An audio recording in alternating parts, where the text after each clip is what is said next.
Good evening, everyone. It's a group that operates most of Arizona's shelters for migrant children. And tonight, there's a very real threat it may be shutting down. The state of Arizona telling Southwest Key their license to operate may soon be revoked. And that could put kids in limbo once again, this time on the local level. It's our big story tonight on 12 News at 6. Southwest Key has facilities all over the Phoenix and Tucson areas. Tonight, Team 12's William Pitts is verifying what happens next in this developing story. The Department of Health Services signaled its intention to revoke Southwest Key's license.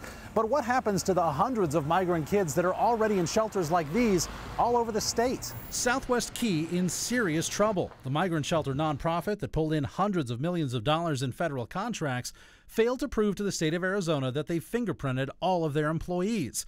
They were supposed to by September 14th, but missed the deadline. A Southwest Key spokesman said they were sorry and they were working it out with state officials. This is after state reviews found employees without fingerprint cards, a worker charged with sexually abusing a child, and workers illegally restraining a child. Advocates for shutting the entire shelter system down say Southwest Key should be held to a higher standard. This is not acceptable. It's unconscionable.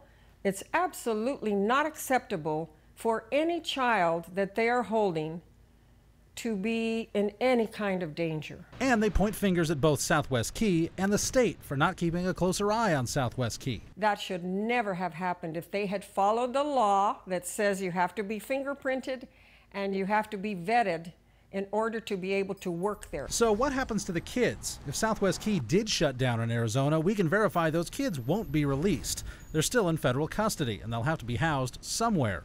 And what happens to Southwest Key? This process could take a long time, weeks or months. There are legal hoops to jump through, and an intent to revoke a license isn't the same as actually doing it.